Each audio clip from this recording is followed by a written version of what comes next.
Okay, so looks like we've got 5 o'clock, so I would like to call to order the Electric and Cable Committee meeting for July 9th, 2019. And first thing on our agenda would be to approve our minutes from the May 14th, 2019 committee meeting. So if everyone's had a chance to read that, are there anything anybody'd like to add or change or have on the record about the committee meetings from minutes from May 14th? If not, I'd like to ask if we could just approve those by unanimous consent. Okay. So done. All right, we'll move on to. That's a new wrinkle. Go ahead. That's good. The electrical projects update. You go. I'll start. I lost the last update, Matt, so Are we on A? We are on that 12 kilo? yes, on A. 12 So instead of highlighting everything that was done, it was easier, it's less work to highlight everything that wasn't done, because they're so the main piece that's left is just weather dependent. It's working in these backyards, on Edgewood. We're gonna rebuild a 3-phase Hendrix line, but because it's all backyards, changing out almost every pole, the constant rain has hindered that. But besides that, and just a few odd and transformers, we got a pretty good amount of work to do at our own sewer plant. We have to time that work out with the contractor work that they're doing down there. But besides that, and a couple iron and transformers that we're trying to work in, everything else is ready to go, except for what's highlighted. What are those 2 areas over there, if I could ask? This is on Creekwood. Okay. Well, once again, some weather dependent. We did all these with this. Yeah, it's only one transformer, but because it's a feed through, it affects everyone on down the road. So we've been trying to coordinate that. You know, even though it's really only this transformer feeds 2 people, you know, these at the end will be taken out. And this is a pump. Mm-hmm. It's a job to get back there, pumped off of New Haven Road. So that's all that's left. So because of the lack with the weather, even though this was a priority, they started shifting to do some work over in Rogan's Trailer Park. Everything from there was off the road. So we addressed, cleaned it up. There were some open wire secondary all the way down, and so we cleaned that up, added in some transformers, really made it cleaned up. And So we see a lot of this on the meters, so we get a report, and during the winter time, we get a lot of sags in this area. So that's why it's important to do some of it, even though we're going to get it. But Is the majority of this work being done by our own crews and Rogan's, or this still Hamilton's? it was still Hamilton. Our crew changed out some of the transformers and some of the poles, but it was included as part of the whole project as part of the Hamilton bid. Where are we with the bid as far as comparatively speaking between? So through May, I'm waiting on June's bill. It's been about $213,000, which was, I mean, less than a quarter of what the original bill was going to be just for the south end. So That's I'm waiting. through June? That's through May. Oh, through May. I just emailed the contractor for June's invoice, so we can get that turned in for the fiscal year. So if it's on par with the other 2, we're probably looking at around $300,000 through June.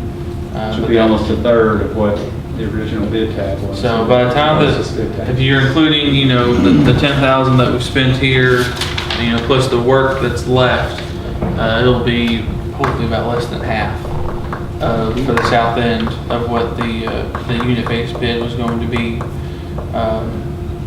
for an hourly rate. You know, and it's really helped our crew supplemented that like we had planned. So a lot of the underground transformers they've changed out, about 10 of those altogether. You know, so that saved about, I think 7,000 was the number I remember.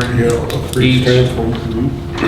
You know, so our crews and they'll do it, and I mean they've got it down to I looked at the meter, it's been an hour between meter going out and coming back on some of those change outs. So we're really happy with the progress. Just waiting, hoping the weather clears up where we can get those Yeah, backyards. this map looks great. Yeah. It would have been, that's fantastic. So that's all I have on it. Just, there'll be probably an agenda item for the next year as we move on. The south end was our focus. We're trying to nail down a time frame for our own conversion. We were basing that around KU, but now KU is delayed even further. So they On were the on part of the the substation? parts. They were saying Thanksgiving, Christmas. Now they're saying they're done with some of the construction by the end of the year. So we're going to try and beat that ahead of time. Was Jeff's idea was to go ahead and do our conversion in the end of fall before winter hits. That way, when we have people out for 4 to 6 hours, it's not when it's 30 degrees out. And you've held up, I guess, so far? So they Pool have, substation? they should be finished with our part of the substation. They have their parts to do, but ours is gonna be complete this week. Next week, we'll be putting wire up and doing some phasing, and maybe the following week, we'll do our switchback, so Barton will come back online at 4 kV like it was before. And then sometime September, October, we'll start doing the conversion. At that point, Barton will be back out of service and everything will be back where it is right now, but at a different Lesser load. voltage. Yes, Yeah, so excellent. going up. So it's a new substation over there, it really looks good. Great job. Yeah, I meant to print some pictures of that. It has all new breakers are in, all new wiring's in.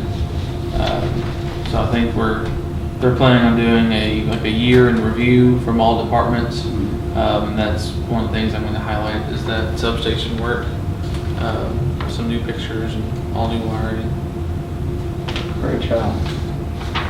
Okay, is that on the 12 kV conversion project? Anything else?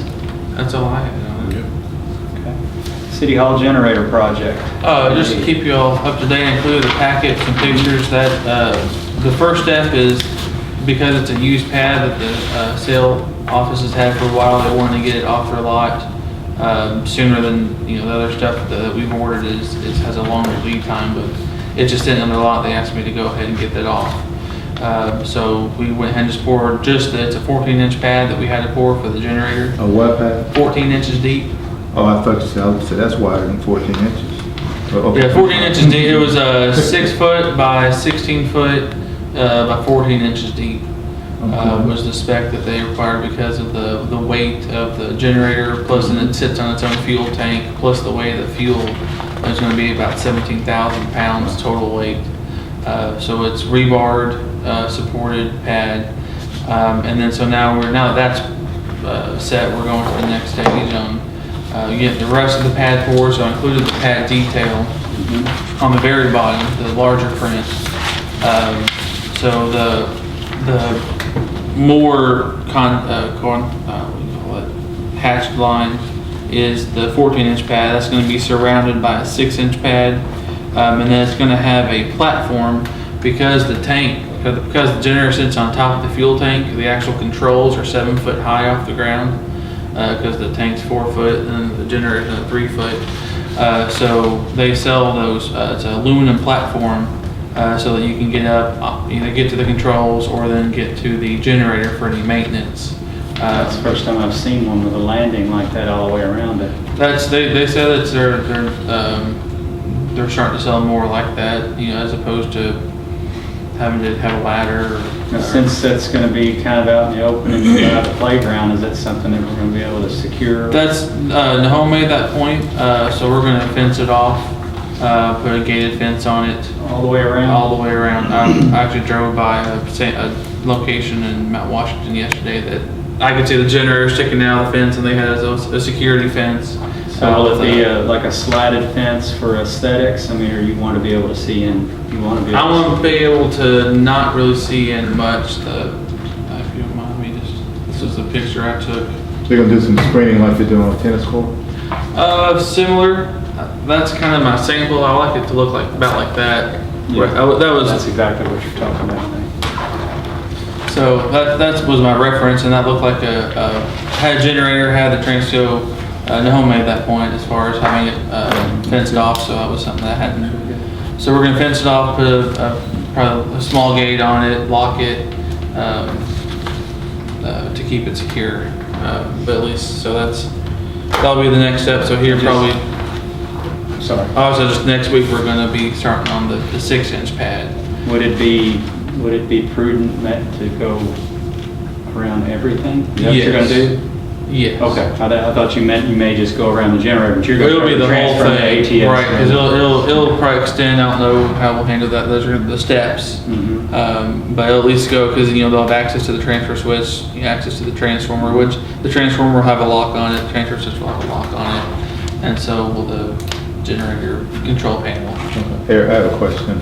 I'm trying to stay in my lane here because you guys are the experts. Would it be to our best interest to have some kind of service gate in the event that we have to do some kind of work on it and you need some other equipment to get there or something? And it's not a bad point. Usually, I guess, on this type of fencing, or the major thing that you would have to do, I guess, would be to pull a transformer out or change the generator, right? So it's probably just as easy just to take the fence down. Reach over. Yeah, or reach over for the transformer. With a crane? The crane, yeah. Crane. I mean, that's how you would set it anyway. But Okay. would it make any sense to Councilman Williams' point to not have these so much in concrete as it would be something that you could pull out for future service, or does it make any sense? Absolutely, at least have a double hinge gate, at least at the transformer base, so you could, if you have to remove it. Well, you got some time to think that out. Right, we'll at least have an entrance gate, that, it's 3-4 foot wide, to enter it in, and then we could maybe put just a double hinge or single hinge, Service gate? 6 foot. Okay.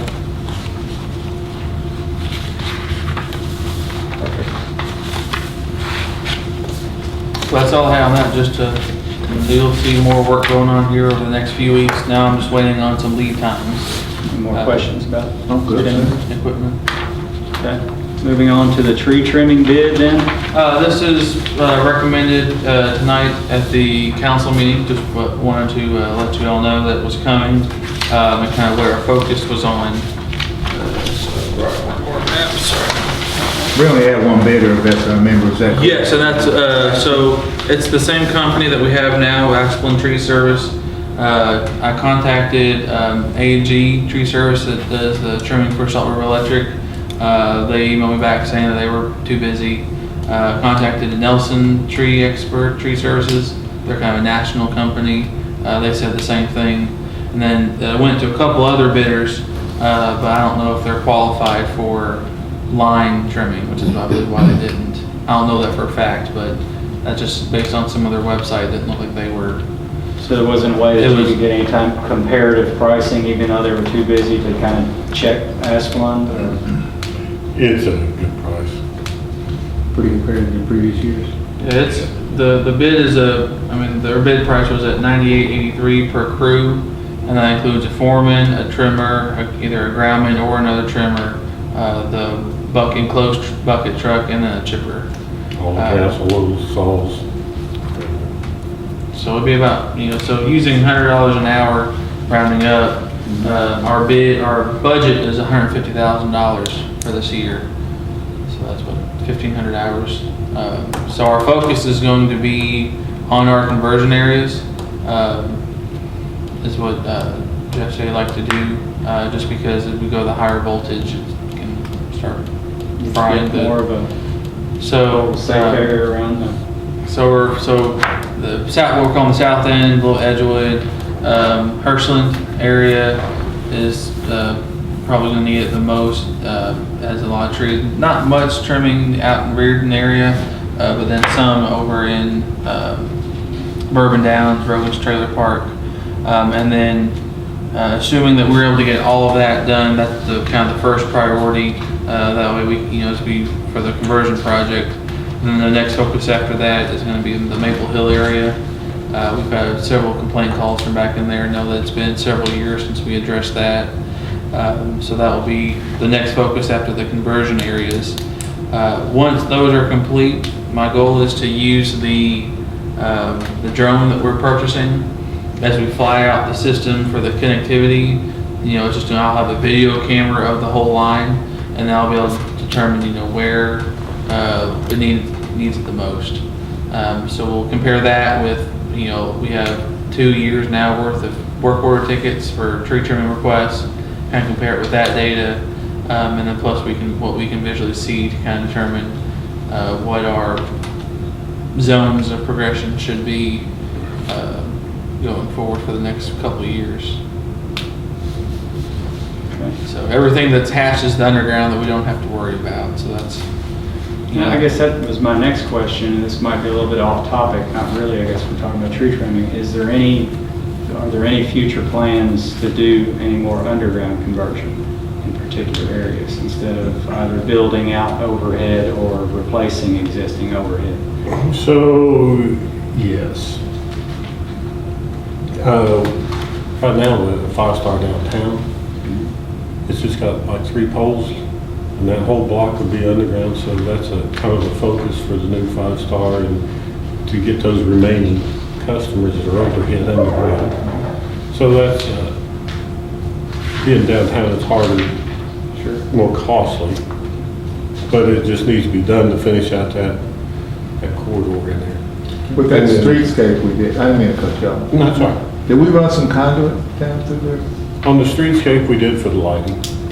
And there's another one in there that we kind of got another circuit in there for some of these street festivals that we set panels out for. So we have utilized some of it. But it's too small and not deep enough to put in primary, the high voltage cables. And then it being on the street, it's just, they dig and not a good place for it. Maple Hill's always been a target, because it's one of them areas. Maple Grove Court's another target. And then, That's what I was, if you look at those areas as blocks, that's what you're thinking is targeting those areas in the future is? so, sometimes you need that other disaster, so you get that FEMA money so we can apply for a That's the grant next again. question, yeah. Is any grant money available for? So, Try to do some research and need to probably do a little bit more in-depth research to see. they haven't had enough outages, so the more outages you get, so you get so much per home, per person, per outage, and that accumulates money, and that's how some of these have gotten done, and then we've taken that money and then put it underground. Sometimes it's not enough, but it was for Yorkshire, Kings Court, Demery was just overdone. Didn't get enough, but we have to keep records of everything, so as long as we got a home record and they've been out so many times, it helps when we go to apply for a grant. But really, we're down to, now it's just as budget allows and what.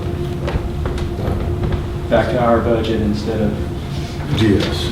I guess some of my thinking was, this year our budget is spent on the conversion work. Next year, once that work's done, we can then evaluate and see, okay, this, if we want to keep that same capital expense, where can we apply that? Assuming there's no big expansions, it's just our normal system, use some of that capital funds in our next budget towards some underground. The good alley over there, where the standard is and Xavier's and all that, that would be one that we probably ought to look at too at sometime in the future, since all these businesses are having fronts back there on the alley and being able to get rid of that. A few of them have gone underground, so, but it's an expense, 4 times what it is overhead, so. sure. But that'll clean up the downtown area. Any more questions on the tree trimming bid or anything to do with? Just that we purchased the drone, we purchased the phasing equipment finally arrived this week. We had a little hiccup with the phone system getting programmed in it. So here, hopefully, starting next week, we're going to be using the phasing equipment, going out and building that phasing model, and then using the drone to finish off everything we need to see for the connectivity. So we'll be doing a lot of press releases, letting people know what areas we'll be working in, so if they see us with the drone or see us with like some equipment, they'll know what's going on. So that'll be trying to build that program as far as, but first we got, drone has to come in, we're talking about doing the training at the airport, taking a class for a group of people to get trained on getting their pilot's license. They actually have to get an actual FAA drone pilot's license. Oh, And plus you're operating within the airport's area Yes. the majority of the time, right? Yeah, so we're gonna get trained on how to do that, how to go about, not, so we should be, my whole focus would be flying over power lines on a routine basis. But just learning how to operate it safely. But people start seeing us out and about once we get that drone in, so.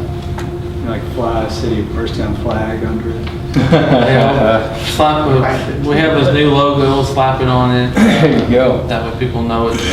People hear a drone, they'll know, what zone we're working in to try and, so hopefully we'll be starting that program here in the next few weeks. Good. Okay. Anything else? You're kidding about the logo though, right? No, I probably will put some type of City of Bardstown. I wasn't kidding about the flag. Well, You won't be able to see it that's what I'm. unless you're, but I mean, When you got that scope out, Well, I mean, a lot of times when people hear drones, they think intrusion of privacy. Sure. So, That's a good idea. I'll be, majority of the time I'll be 45 feet in the air, say, if it's a 40-foot pole, I'll be 5 foot above it, 8 foot above it, so, low enough where you can look up and see it. Do we have drone insurance, by the way? We have to add it to our policy. Okay, good. So there'll be additional insurance, we have to, and liability for stuff on the ground, I guess, there's a whole, crashings and. KLC has a whole policy on what you have to submit, there's certain requirements on what you can and cannot do, so. He told me some cool stuff about it. It has some avoidance kind of built-in capabilities. And Awesome. Yeah, won't let you crash into a wall. You can hit a come home button and it'll come right back to where you took off. So it's, Does it? They have so much capability now, it's really cool. that's awesome. so we got everything we needed. It actually has scaled down from the full package with the thermal camera and all that. It was a little more than what our current budget was. So we just got enough to, nice high-end drone and then a camera and then some extra batteries to. Is the thermal camera something that you can add later though? Yes, the drone we have we got the dual package. So you can either have two regular cameras, or then add a thermal camera. So Capable of carrying it. So maybe It's an add-on. add that in next year's budget. That was part of my goal, was to be able to fly out See, that would be tremendously helpful. hot spots and, Absolutely. we could have maybe seen that jumper. We had a jumper fail here. I posted about it on Facebook. That was a great instance. I mean, it was on all day Thursday. Our phones were blowing up on it at the, I don't know if I can say where it is, on the North 3rd Louisville Road. Had a commercial address that was in and out all day. They weren't there to report it. And it was just a jumper that was failing. That was probably arcing. So I actually had to replace the transformer because I think it arced inside it. So be able to see hot spots like that, fault points would be good with it. Next year's budget maybe. We'll see, hopefully. Anything else? Cables, hopefully we're going to use it for some Yeah. squirrel chews and things like that. We spend a lot of time trying to follow, the lines to see if there's anything damaged, and probably cover a lot more areas and minimize the outage. When a 10-foot tall corn, you hear the horror stories from the techs of having to pull out their phones and watch their GPS point because they get lost walking through acres of 10-foot tall corn and can't see out. But once you find it, you see this puff ball that from the fiber once it gets cut, there's like this liner in it. So they could just fly that out in 10 minutes and find the fault location. It would take outage time down a couple hours maybe. But we have to get waivers we can't fly at night. So that's going to be somewhere, because it seems like a lot of outages happen at night or during ice storms, and we want to Can't fly at night anytime, not even during an outage, or if you had to? Not without a waiver, we're gonna have to file for a waiver, Yeah. which shouldn't be difficult, we just have to go through the hoops. I wanted to put a big old spotlight on it, so you I was can, gonna ask you about because that. I mean, and my, from, we were, looking at pictures from the ice storm from last November, it'd been great to, once it stopped, all the ice was done, just go fly out and see where we had tree limbs on lines. We know a breaker's faulted, we can just fly out that breaker and see where, ice is, or tree limbs have fallen, so that's, Now, I know that you can program those to have flight patterns. Is there a way that you can integrate your lines into that, where you could give it a pattern where it would fly just over a line and back, where you actually wouldn't have to fly it, but it can fly over the line? Is that? they've talked about having software that can do that. Yeah. That's sort of our next step, just to have that software. If flying at night, would you need a thermal camera? Well, that's what I'm thinking. If you did nighttime stuff, then you wouldn't have to worry about piloting it. It could actually follow the line where it was at a height. Sure, less traffic. They are capable of doing that, so. That's super cool. So, yeah, we'll be. You can actually draw in on a GPS map, you can actually draw in points for it to fly. And does it stop at each one? And it's like Google Earth. If your line is right there, you put points on it for it to fly, and it'll fly that point. That's killer. Only. That's really neat. I see that would be hugely beneficial. Yeah, it'd be hugely beneficial, especially at night. Yeah. Anything else? That's all I had on that. Okay. Orbis and its SUA expansions. So Orbis has talked to us, and they're wanting to put in 4,000 amp services, which that's three more 2,500 kVA transformers. They already have 5. And so we have built a new line out, we just haven't completed all the little things to make it work, so we can split that load, and then they'll be basically a breaker by themselves, especially with their load. And then we met with them, a year and a half ago. They wanted to move, we have a bus system where all there is, and they want to, because they're going to build out so far, they want to turn it, so we gave them a price at doing that. And that's trying to save everything that we've got, to keep the outages down. So I think we can do it like one at a time, but it's going to take a lot of dirt moving, which they got to move it anyway for the building. So they'll expose all the conduit, so. It looks like that they would have looked into some type of a medium or voltage option. Well, I don't think they ever thought that this plant was going to take off like that, because the other plant up in Georgetown was the main plant. And then I think part of it is because our rates are so low. And then even though that they're on KU, we still gave them the services and all that they needed. And so there's other charges that we don't have that KU has. And I think that's why they've expanded here. And then Suva is doing an expansion also. And Inwak is doing another expansion. You can get on Yeah, I there. forgot to include that. You wrote down. They just put in an 800 amp air compressor. And the transformer was there, couldn't operate it. So we had to change it out, so we used our last 2,500 in stock. Now it's working fine, but they're gonna redoing all their plants, so they're putting in another 4,000 amp switchgear. Is that all off the same sub? Mm-hmm. We got 2 subs out there, and so actually Orbis will stay on, if you're looking at to the left, and then all the other places, Jonan and NPR, they'll be on the right transformer and a new line that's going out. So, and then the other factories are all dedicated circuits, basically over to Innovac and part of Trim Masters. And, they changed their name to Super. And then Jones Deco, they're on a separate breaker too. So with the expansion of its SUA, or its Orbis, I guess it's doing the big expansion for transformers. It's not even getting us close to where we're going to have to think about future expansion of the subs. No, we've got more than plenty there at the sub, since we have 2 transformers there, both of them, I think, are 22 MVAs. And so we got a lot, and we can handle it. And we still got open bays. The only other thing is we may have to take another line out and build another line out there in the new breaker. Not likely to be a bunch of residential We just got. growth out in that area. Well, yeah, so, kind of getting off that, then when you go back to Morton and Lincoln Way, so we got to make a crossing of 245 for next year, and we want to take a circuit to that substation to help feed all that development. It gives it 2 backups. We're putting the backbone in starting next week. We do the digging, so we'll have our backbone through that part to connect Templin, which will eventually connect.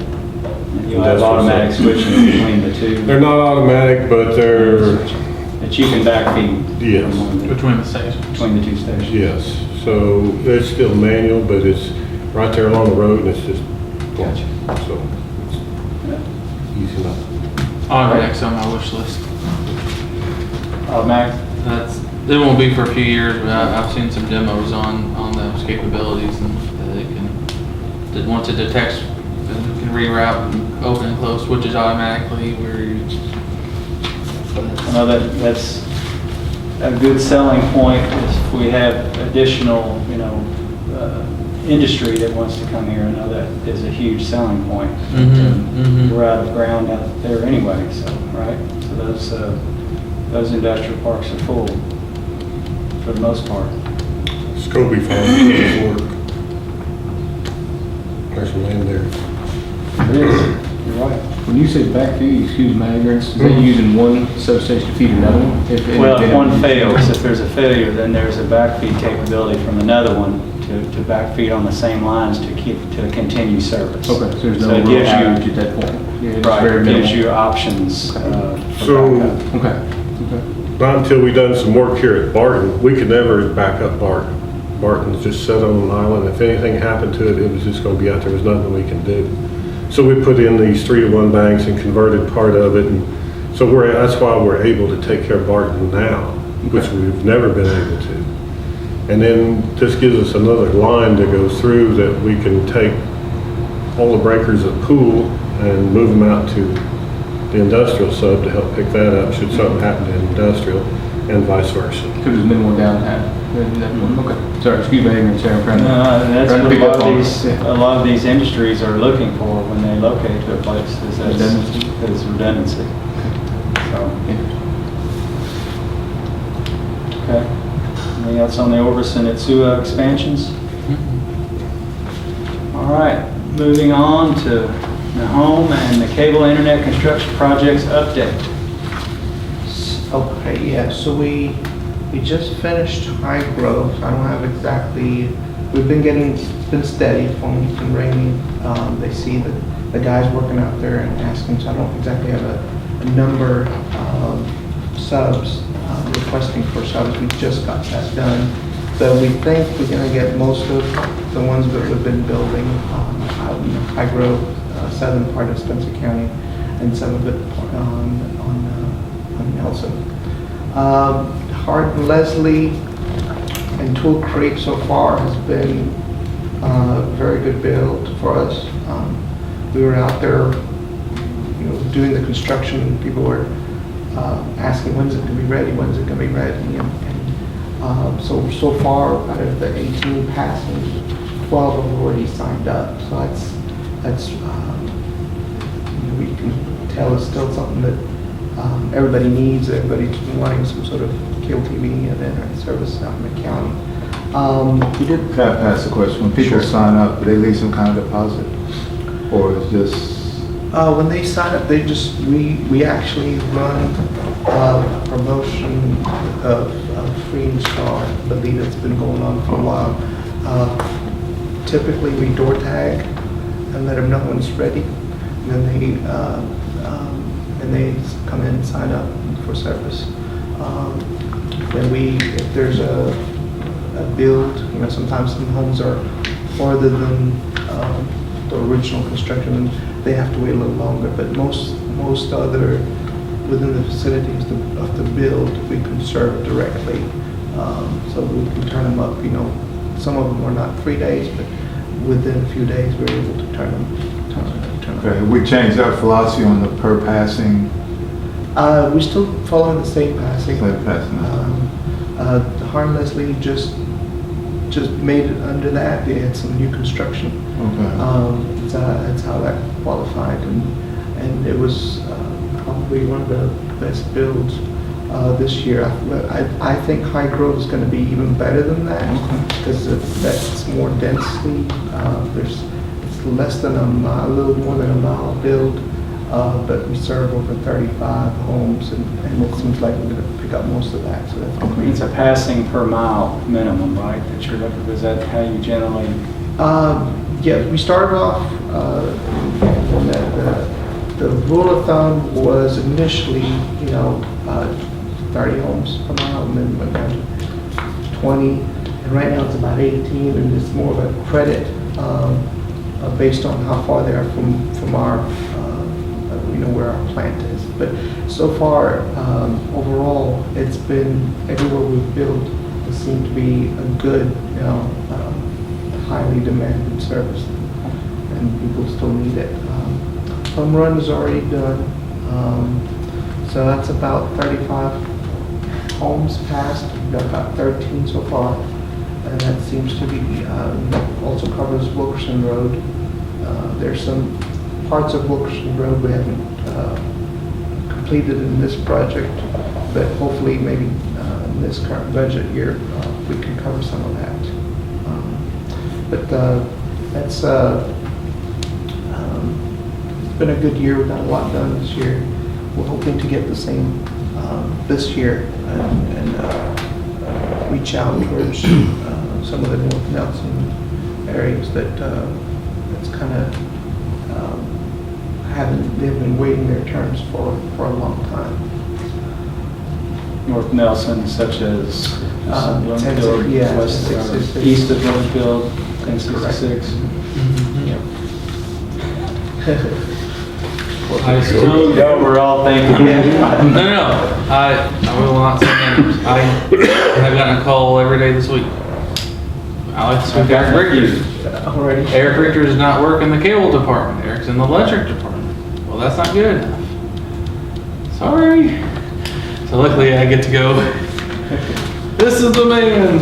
And so we're still getting So he's seeing them requests. out there, so hopefully all that will die down a little bit. Does he work with any other constituents or any other people on the road or in that area? Yeah, I don't have constituents don't. The fear is make sure that we're coming before they drum up that we're coming. It's been, but man, I think they've had crews out there, so. I've had quite a few time lashings the last few weeks, so he likes picking on me. I'm glad I'm new. Okay, Hopefully by Christmas that will stop. Whether that's kind of Shady Lane, Mount Moriah, Keaton, that's Pierce River Road, that's out Boston Road. We've got some calls up there. We've got a little bit of work to do on Fibers Hang. We have some railroad crossing that's kind of delaying us a little bit. We have to have some permits filed. That's taking a little time. They have to have their crew on site while we're doing the. is that Corman or Argentine? Yeah. It's The big one. Chelsea, or CNO. Yeah. CNR, yeah. That's the railroad guy. Yeah. But as soon as we have those permits, we'll be able to bore under the railroads and be able to serve those other CSX. sites. CSX.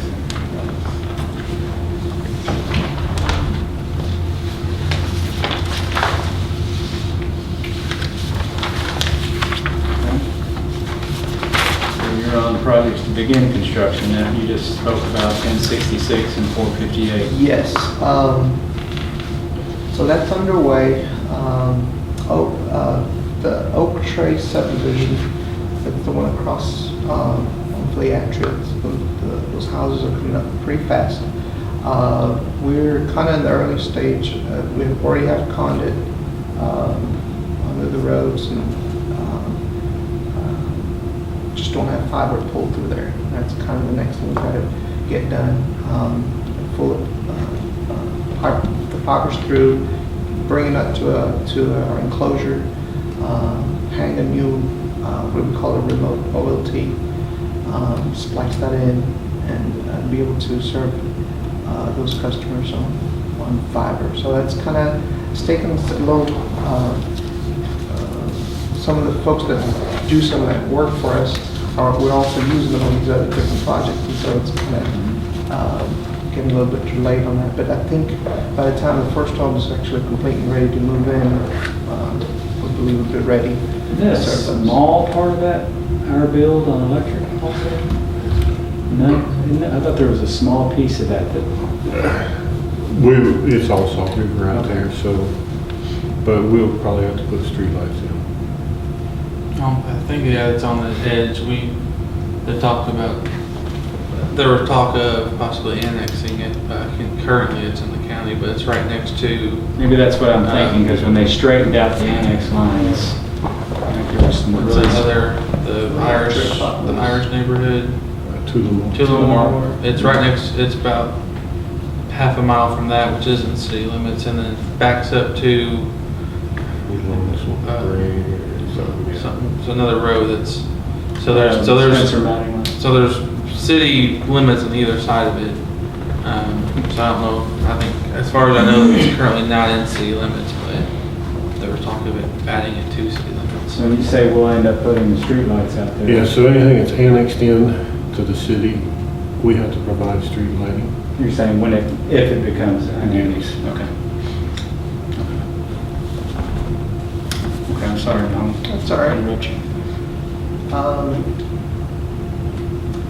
It's about all on Oak Tree, so I hope there's more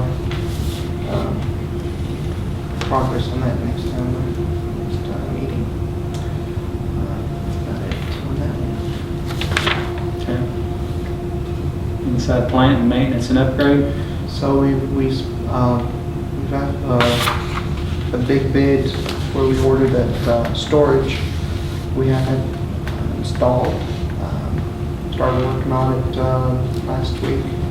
We already started moving some of the servers across, and all the applications. We've moved to, I think, 4 different applications that we use.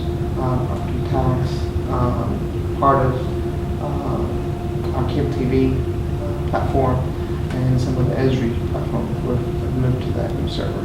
So it's working out pretty good. It's the next part of that, just making sure that our backups start operating in a new environment, and then replicate that in our remote sites and all, stream all that all together. So that's going pretty good. I'm happy with it. It's pretty fast. It met all our specs that we were looking for. It's new. In terms of some of the technology that I was expecting, the analysis, the data information that provides you what the servers are doing, what the performance at, it's more than doubled.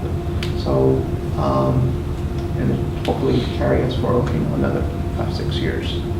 So that's going pretty good. On IPTV, that was another item we spent quite a bit of money on. We've just gotten started. We've received our transcoder from Canada. Actually, that was assembled in Canada, and so we've got that to install. We have a head end or a cabinet in Chicago that we use for our internet connection. That's where we actually peer with Microsoft and Apple and all these different providers. We have to create or request a cross connect to connect that cabinet to Minerva's remote content. So this for over the top, our content would actually be coming across fiber, which is a little bit different from how we've been doing cable TV so far. Most of it's been over the satellite dish, and this would actually be a direct connectivity. So we'll get to use that infrastructure in Chicago, our mini head-end, if you will, that we use for mainly data. We'll be able to start using some of that capacity for transporting video.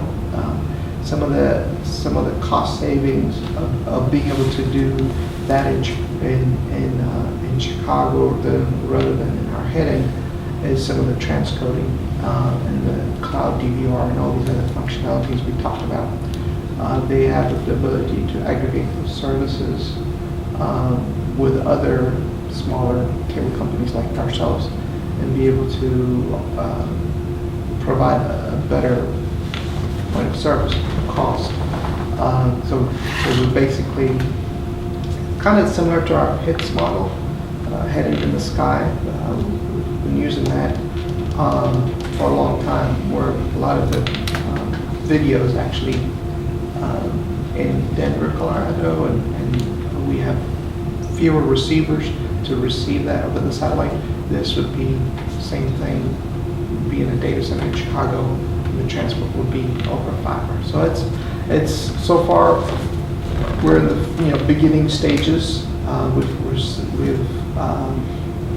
the caching device, the device that actually can play the video has not arrived yet. That's what we're waiting for. But we've started our weekly calls to kind of get everything going. We've involved our billing to get all that API and communication. We have actually have interfaced with Minerva in the past, but it's on a different firmware or version. So they have to kind of spouse beef up their code to interface with the new Minerva platform, but at least they have some familiarity with how that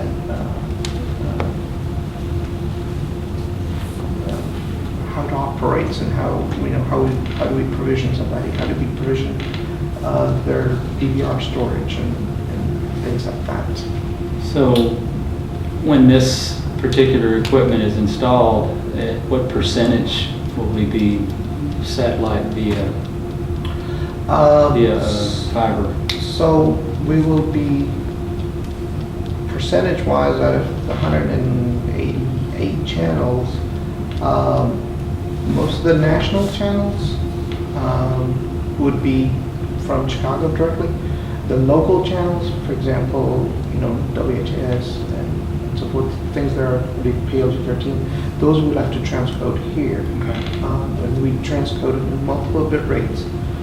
So if somebody wants to play them on their phone or tablet or versus a TV, those all take different bit rates because you don't have to have a high bit rate stream to be able to view on your phone as opposed to a big TV. Right. And so you create those different bit rates of those same program. We typically 5. Then it escalates across those bit rates based on your connectivity and the resolution of what you're watching. So it takes all that into account to display the picture, take those into factor. So to answer your question, so about 25, 26 channels will be transcoding locally, and then we'll be transmitting those to Chicago to be then played out in our cache locally.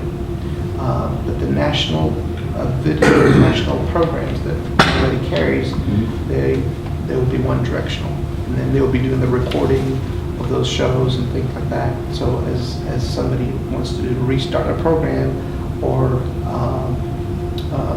watch a program from yesterday or DVR, all that would be in the Chicago site. Does that change anything as far as our content is concerned with our negotiations with how we purchase our content? I mean, by changing that medium, Does that change in any way our negotiation with providers on our content? Yeah, Do we there's, have any leverage, any more leverage or any less leverage when it comes to? that's a good question. There are some contract limitations on some of the abilities. A lot of the NCTC negotiations now include NDVR, over the top. All these things are permitted, allowed. But as far as negotiating, we hope at some point it will come to that, where you can actually serve outside some of the current limitations we have, because we don't have a network in those areas. As long as we have internet of some sort, there's at some point, I believe there will be an opening of that opportunity where you can serve others with this platform. And we're seeing some of the flexibility on the contract side, and on the rate based on some of these offerings that we have. So we'll keep monitoring that, and it might be a good solution for areas, south of the Bluegrass, that we don't have to build anything to be able to serve them, because they want some of the content, PLG-13 and things like that they'd rather have. We'll just have to keep an eye on that. Okay. Also, if I can add, that gives us some data, so the more people that start using it, they can track, give us some information to see, okay, what's the most watched channels, what's the most watched shows. This is with the new equipment that's coming on. Right, so you can see this, how many times was certain channels played, so we can say, someone comes and says, we have a top 10 watch program, and we say, well, on our network, you're 100, versus, so it can give us that data to know what's watched the most to help us in those negotiations. Powerful in negotiations. Is that how this is off subject here, is that how they do the Nielsen ratings? I'm not sure how they currently do it. I always heard that they used to call it in, but now I don't know where they're getting that data to determine, with viewership, as far as, cable box data, or, I don't know how they're pulling that data. I know it used to be, you would call in, right? They'd call you and say, did you watch this program? So, Other, like AT&T, DirecTV have those platforms where they can actually constantly monitor all those things. So they can report those to Nelson, and they make those decisions. Our set-top boxes don't have that capability. They have some capability of letting you know what channel that they watched last or what they've been watching, but there's no good statistics to get you a good information to make a decision on. It's very limited information that we can get from the set-top boxes at the moment.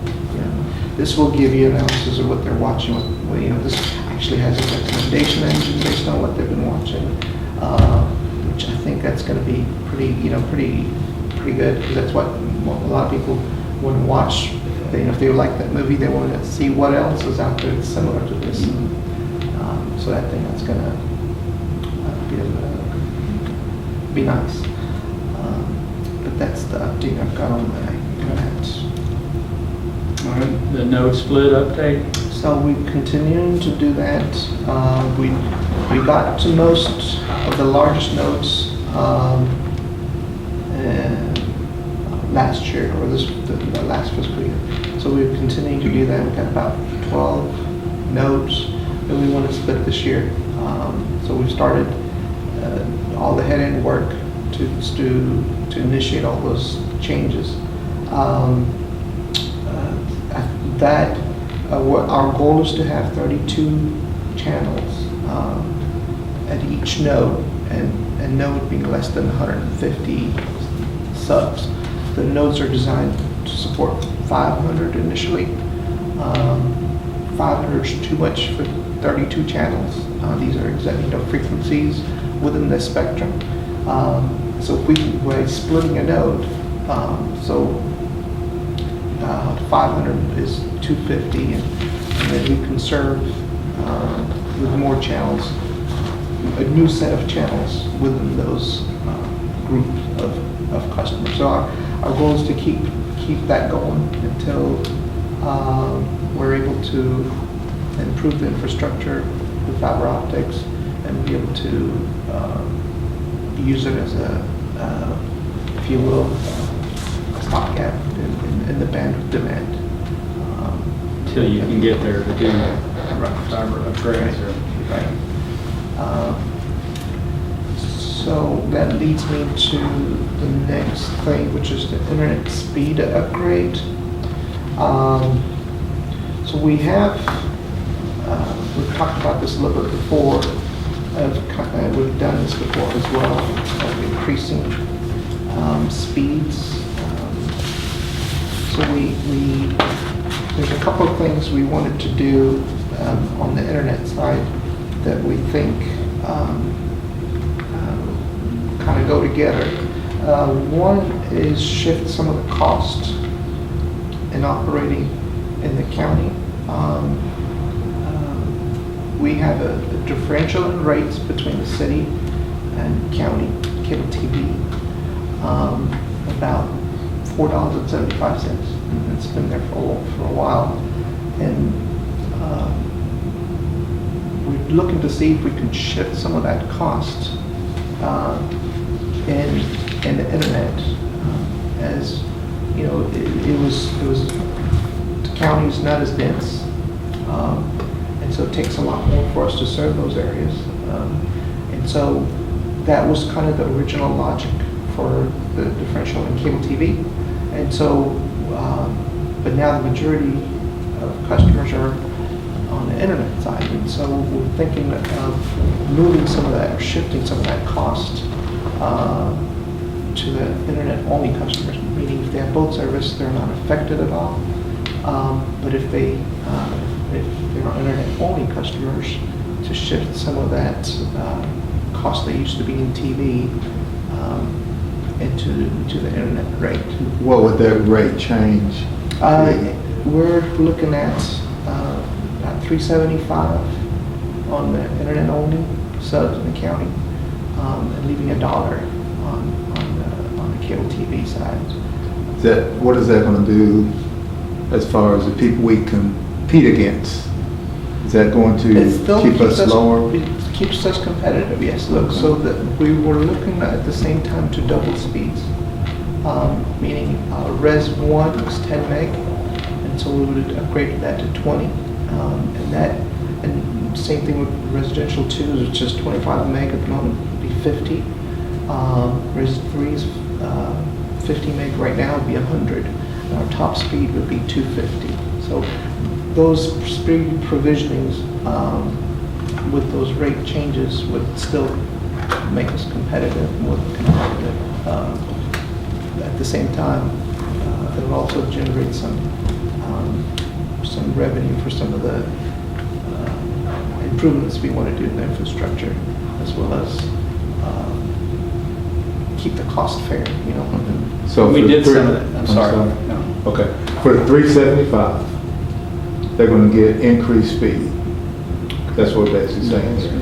Correct. So we're not just going to raise the rate 375. They're going to get. Going to bundle that with the speed All right. increase. Okay. And isn't that something that, similar to what we did last year, and that we shifted the cost somewhat from cable to internet because the usage was becoming more Correct. heavily on internet and Correct. such, because of streaming and such. Correct. That's correct. And if you get them both, you get a discount.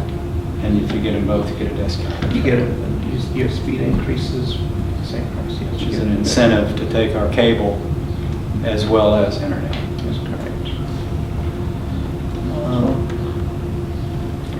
And then that's the trend, right? I mean, you typically double speeds, what did you tell us before, every 5 years, or is it every 2 years? Wow. Yeah. And that's because the demand increases that much. And the applications used that much more, that often. And so that's why at some point it's imperative to go all fiber, because that eliminates that bottleneck. Not limited with the capacity of the equipment. It eliminates all the actives out there, or have a lot less active out there.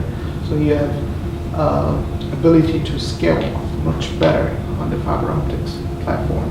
But the cost shift is what you're proposing now is just for county customers. Correct. It's affects about 2,000 customers. So is that something that we'll see as in an ordinance form soon? or- Yes, so the 23rd, I think is when we'll have all that prepared. There's a couple of which is on the next item here. When do you plan on implementing that? We're aiming a lot of these changes. There's some other changes on the next agenda. that Oh, okay. Oh, well. I'll bring that up to you as well, but we're hoping for. I'm excited about that first one. Me too. So, if you will, I'll jump on to the next one. Yes, let's do that. Yes, so the 23rd council meeting is when you'll present that in ordinance form. That's right. Okay, sorry, Councilman. Proceed. Yes, proceed. Okay, requested content programming update, addition of the ACC network. I'm talking about. And we've got a lot of calls on that. And so the programming committee met on July 3rd and voted to add the ACC network. ACC network is $1.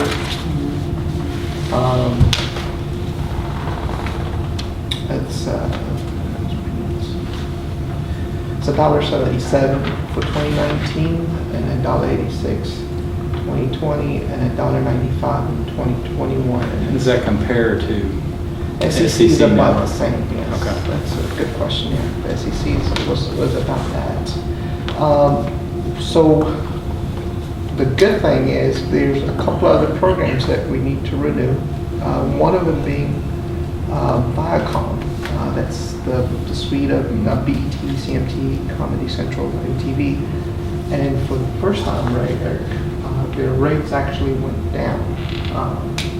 So it's- Everyone's surprised. yes, so it went down $1.27. So we're that's gonna help us offset that cost. So the net increase just on expanded, just because of those difference in rates is about 40 cents? or- yeah, 50 cents. So one other change, two more changes also are going to help. Pop TV, which is channel 20, the scroll guide, it's actually going away. They're actually going to be at full screen. And because they are doing movies and things like that, they can't be in basic anymore. So we're doing a different, we're doing a separate software to provide that scroll guide people are used to, and then melting up the pop, which is the videos, the video portions of channel 20 that actually has movies and different shows. It's actually going to melt up to expanded basic, and that so 15 cents is what we currently pay on Pop TV, and that's going to that shift would be moved to expanded, and the new rate would be 13 cents. So save some on that front by melting that up, because it's over a smaller number of subs, and then the rates are lower. So, and one other change we're making, or Hallmark is proposing, is that we launch Hallmark Drama, which the program committee also approved. That saves us about $10,000 across the life of that contract, what they're looking for was melting Hallmark Mysteries, movies and mysteries, to expand it basically for the same rate as what we currently pay for Hallmark, and launching drama in the place where Hallmark movies and mysteries is located. So instead of paying the differentials of what we have to pay with Hallmark movies and mysteries at the digital basic level, they're charging us one fixed amount and then requiring us to launch drama, and that saves us about $10,000 across. And it's also something, we're adding sports, that's for different demographics, and then we're adding the Hallmark channel, which is for a different demographics. So the kind of So when you say melt down, melt up, that's changing tiers. That's correct. Okay. Sorry. I thought That's they an old had a really bad day. That's an old, that's a Jeff Mills term, melt down, melt up. It's the first I've heard that one. Repositioning, Yeah, probably, Okay. and that affects our, what discount we have and what rates the agreements have different rates for. They demand all this through the contract. Okay. Let me speak to you as a consumer here.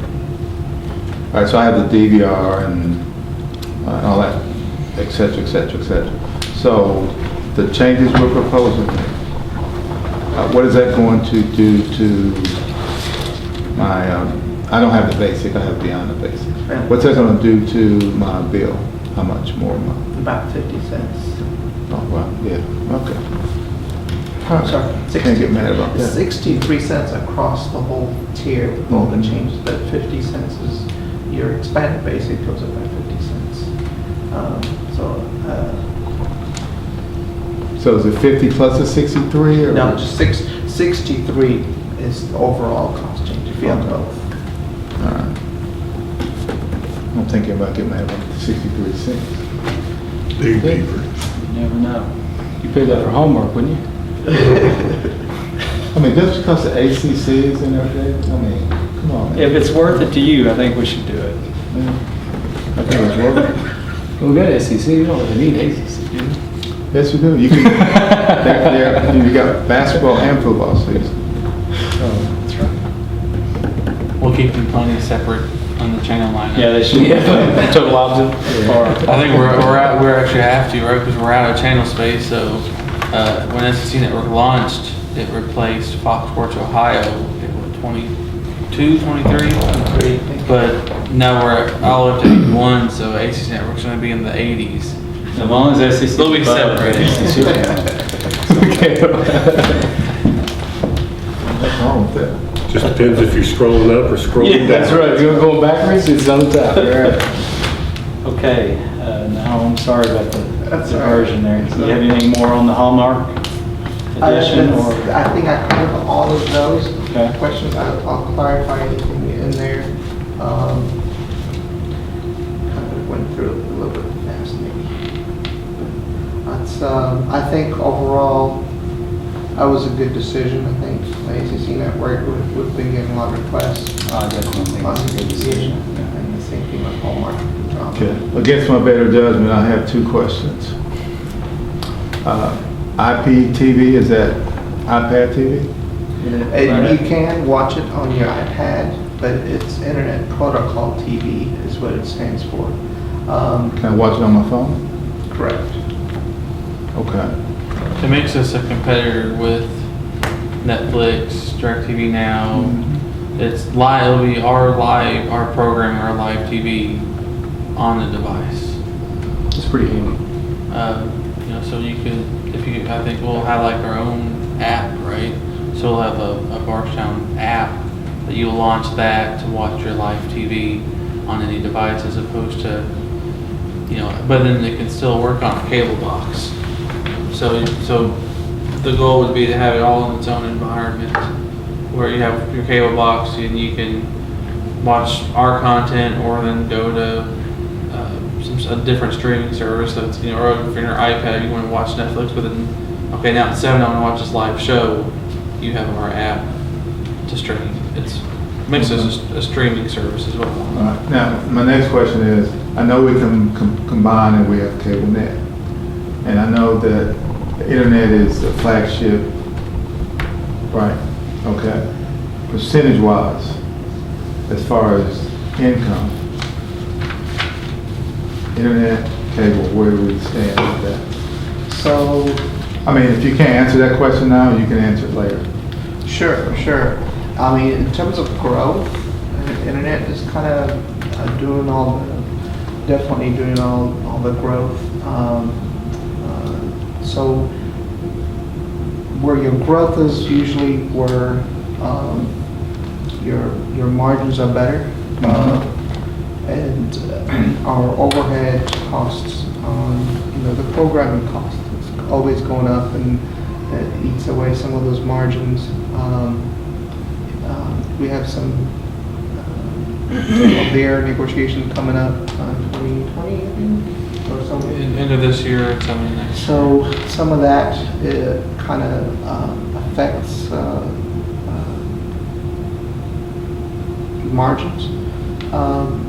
But I think what we're doing in terms of moving, when we move some of the costs over to the internet, only because subs, I think that will help lower the cost of basic. So any of those things that we do to kind of provide a whole holistic, meet their needs. People are not, they're still watching some sort of entertainment, some sort of, whether it be another streaming provider or whatnot, they're looking for options. So as long as we remain to be an integrator of those options and provide them flexibility of, whether, like Eric was mentioning, whether the content they want to watch is on a different streaming platforms or on our streaming platform. I think that flexibility will help us, retain or slow down some of the sub counts that we're looking at. So overall, the internet seems to be doing a lot better because the margins are better. Answer that question. I can add to that. I think one of the wisest things the home's done is he was talking about with the IPTV, how it was all in Chicago. So that saved a lot on our upfront costs, so that in case TV starts to fall off even more, we have a minimal upfront cost investment in that platform. So everyone says TV's dying, but we still have a good customer base. But 5-10 years from now, there's no more cable TV; it's all internet. Our upfront cost has been minimal. So that's what I like to. Well, I kind of work at a school, and I'm just going to tell you, these kids, it's on their phone or whatever, and they're watching stuff, and it's good that we're heading in that direction. We got to be proactive. It's good. You guys will be commended for that.